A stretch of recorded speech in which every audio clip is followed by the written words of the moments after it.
Hello everyone. So today we will discuss in the control and coordination chapter hormones in animals. So what is hormones? Hormones are those chemicals which are secreted by some glands. Okay. So there are different glands in the human body and they secrete some specific kinds of hormones. Okay. So there are adrenaline which is secreted by secreted into the blood, which is carried to the different parts of the body. The target organ of the specific tissue on which it acts includes heart. So adrenaline, it works on the heart and that will make the heart beat faster, resulting in more oxygen to the muscles. So the blood to the digestive system and the skin is reduced due to contraction of muscles around small arteries. This diverts the blood to the skeletal muscles. The breathing rate is also increased because of the contraction of the diaphragm and the rib muscles. All these responses together enable the animal body to be ready to deal with situations. Such animal hormones are part of the endocrine system, which constitutes a second way of control and coordination. Okay, so there are different ways wherein we can go ahead with the control and coordination. So one was nervous system that we spoke about. Okay, now if we see, there are numerous glands which are present. So we have pineal glands, we have pituitary glands, hypothalamus, parathyroid glands, thyroid glands, thymus, pancreas, adrenal glands. Then we have testes in male and ovary in females. Okay, so if I come to this, you see that each and every glands, they have got some specific function. So if we talk about pituitary gland, there is growth hormone which stimulates growth in all organisms. So if there is excessive of this growth hormone, there is gigantism. If this lacks, then it is dwarfism. Thyroid glands, again, which regulates body growth. Insulin, which will regulate body blood sugar level. Then testosterone for testes, that is male secondary sex organ development. Ovaries are there for development of female sex organs. Then we have adrenaline, that which is coming from the adrenal glands, which is basically the stress hormone which have. Then releasing hormones, which is stimulates the pituitary glands to release the hormones.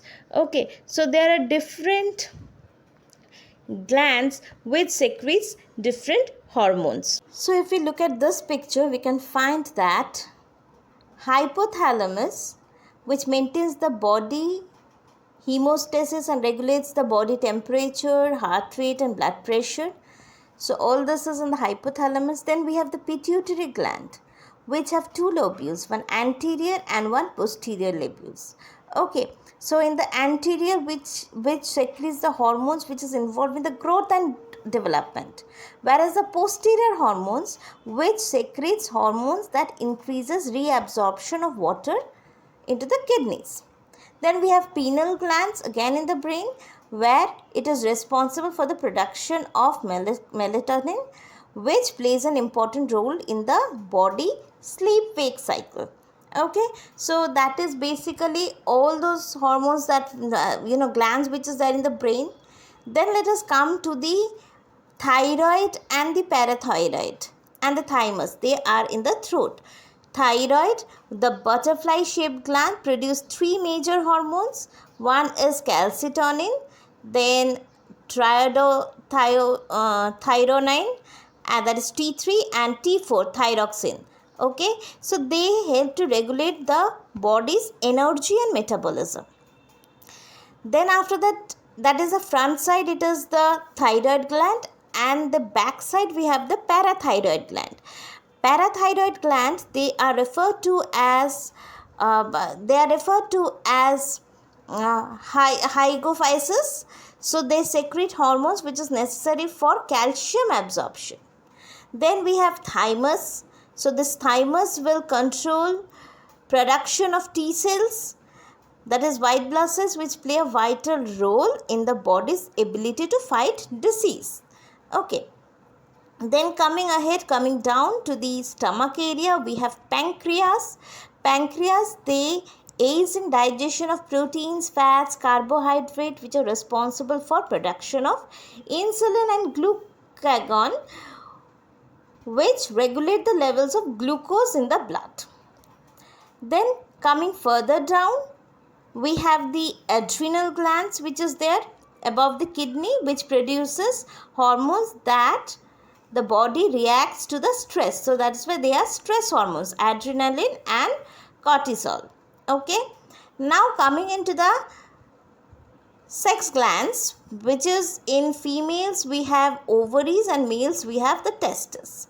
So in ovaries in females, there is a secretion of estrogen and progesterone, which play an important role in the health of female reproductive system. Whereas testes in male, they help with the physical development, bone density and libido in males. Okay, so this is how the endocrine system would work. So here also we can describe it in a very in a better format, in a chart like format, where you have the hormones. What are the hormones on one side? Pineal, pituitary, thyroid, thymus, adrenal, pancreas, ovary and testes. And the other side, what do they work? Like pineal glands, melatonin, which is affecting the reproductive development and daily physiological cycles. Pituitary glands, there is growth hormone. Okay, anterior and posterior pituitary that we were talking about, that is the there. Then growth hormones are there, antidiuretic hormones and gonadotrophin hormones. Growth hormones, as it states, it controls the growth of bones and muscles. Antidiuretic hormones, which increase the reabsorption of water in kidneys, and gonadotrophin hormone controls development of ovaries and testes. Then we have the thyroid gland, which produces thyroxine. Thyroxine helps in the metabolism and rate of glucose is used up in respiration and promote growth. Next we have adrenal gland, that is adrenaline. It produces adrenaline. So adrenaline is basically a stress hormone. So it prepares the body for emergencies, increases heart rate and the depth of breathing, raises the blood sugar levels. So more glucose is available for respiration and diverts blood from gut to the limbs. Okay, so that is why you can run faster if your dog is barking behind you. Then we have a pancreas, which secrete insulin and glucagon. So insulin, which will convert glucose to glycogen, and glucagon will convert glycogen back to glucose. So that will regulate the glucose level in the body. Next we have ovaries, which secrete estrogen for ovulation and secondary sexual characteristics, and progesterone, which prepare uterus lining for receiving an embryo. Then we have testes, which secretes testosterone, which controls sperm production and secondary sexual characteristics. Thymus produces thymosin, which promotes the production and maturation of white blood cells, which is very important for the immunity. So, thank you.